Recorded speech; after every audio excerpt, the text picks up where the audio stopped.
Պետք է հասկանալ մամուլը միջնորդ է հանրության և իշխանության միջև։ Երբ քաղաքացին բախվում է պաշտոնյաների անտարբերությանը, նրանց տեղից շարժել հնարավոր է հաճախ հենց միայն մամուլի միջոցով, մարդիկ այլ ելք չեն ունենում։ Եթե ապօրինություն անողը հատկապես հենց պաշտոնյա է, ով բազմաթիվ թելելով կարող է կապված լինել թե դատական, թե այլ համակարգերի հետ իշխանական տարբեր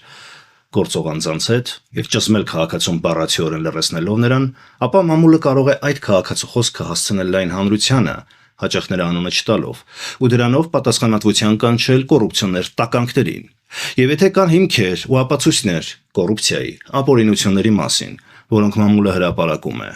ապա այո, դրանք պետք է քննության առարկա դառնան բոլոր իշխանությունների համար դատականից մինչև գործադիր ու էական չէ, այդ հրապարակումները վերաբերում են ՔՊԱ-կան իշխանությանը, թե նախկին իշխանություններին, բացարձակ էական չէ, կա ահազանգ և դա լուրջ է, պետք է գնալ դրա հետևից։ Բայց այսօր ոչ նախկին իշխանությունների հասցեին հնչող մեղադրանքներն են ըստ էության հասցեագրվում, ոչ էլ այսօրվա։ Եթե դրանք անհիմն են, հերքեք ու թեման փակեք, չի կարելի 7 տարի շարունակ անընդհատ խոսել դատական վեճերից, իսկ եթե կասկածները մնում են ու չեն հերքվում վերջնականորեն,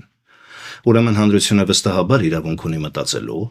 որ կամ կան ստվերային գործարքներ, կամ փորձ է արվում թաքցնել արդեն բացահայտ հանցագործությունները։ Անհնար է 7 տարի գործեր քննել ու գլխավոր մեղադրյալների մեղքեր չապացուցել, ոչ էլ հերքել։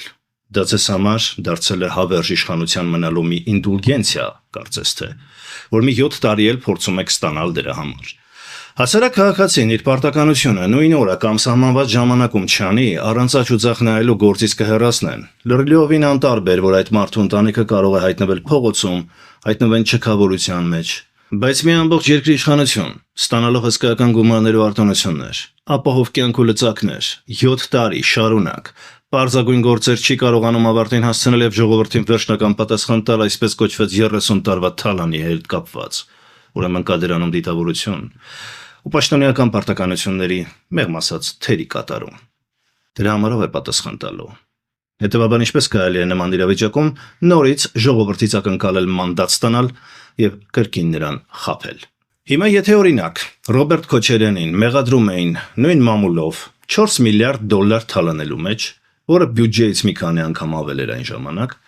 որին հեղում անելով, ժամանակին դատարանում Փաշինյանը նույնպես մեղադրում էր Քոչարյանին, ասելով ուղղակիորեն, որ մարտի 1-ն արեց Քոչարյանը ու այդ թալանը պահի, ու 7 տարի լինելով իշխանության դա չի ապացուցվել։ Ուրեմն Փաշինյանն ինքն է սխալ գործել, փաստորեն, որ մամուլի հիման վրա